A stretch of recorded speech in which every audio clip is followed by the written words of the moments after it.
Investigator Vale and the Sober Nord. "It's poison. I'd stake my reputation on it," Investigator Vale said. "I swear he didn't have a thing to drink all night. Didn't see him eat anything either," the bartender of the Lonely Troll said, while he nervously wrung a towel through his hands. "But he looked scared, jumpy."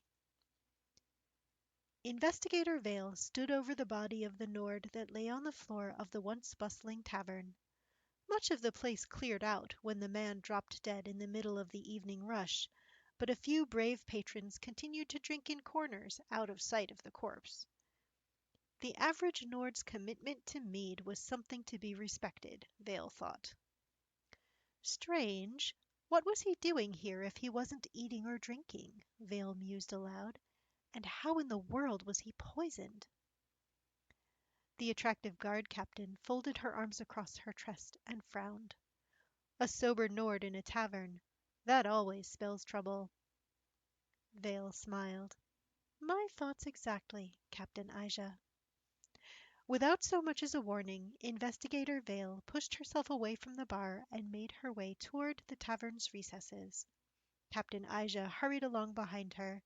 She was much taller, but found it hard to keep up with the quick, curvaceous private investigator as she navigated the small pockets of people left inside the tavern.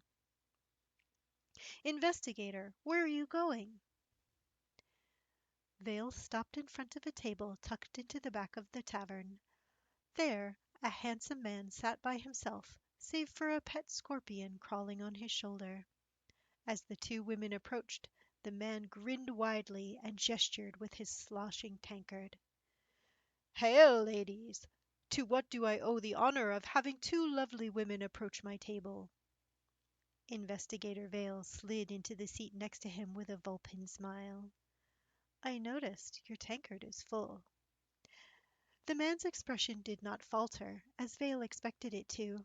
He was either a very good actor, or her hunch was wrong. But her hunches were never wrong. "Are you interested in helping me with that?" the man asked, with a waggle of his brow. Vale saw Captain Aja stiffen beside her, her hand clenching the pommel of her sheathed blade. The young captain was rather alluring when she got all protective, Vale thought. But there would be time for that later. "No, merely curious about the reason for your hesitation," she said with a smile. The man adjusted the sleeve of his robe with a subtle movement. "Sometimes a man prefers to savor his drink. Is that a crime?" "Not at all," Vale said coolly. "Unless, of course, you're staying sober to watch the fruits of your labor play out in a crowded tavern."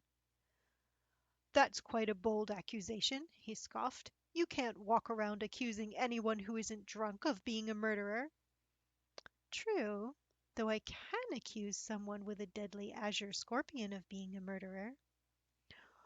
"Zelaya would never hurt anyone," the man protested. "Not of her own volition, surely," Vale said. "But that particular breed has been domesticated.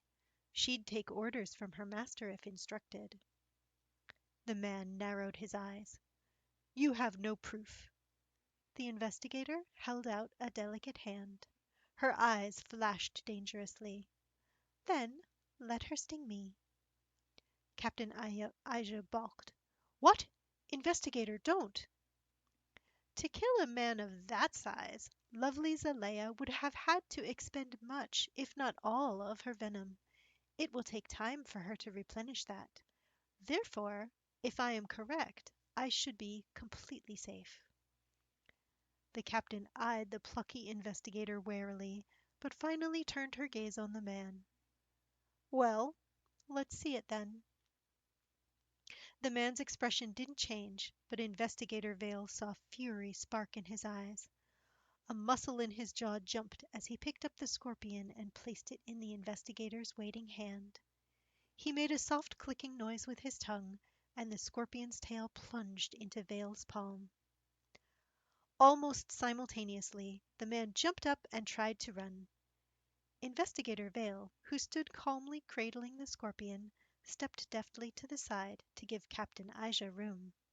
The tall guard shoved the man back into his seat so hard the chair tipped backward and spilled him onto the floor. Before he could scramble back to his feet, Captain Aja drew her sword and laid it at the base of his throat. Investigator Vale smiled and stroked the scorpion with a delicate finger. My, you are full of spirit, aren't you, Zelaya? Investigator, are you all right? The captain asked. Never better, Vale replied.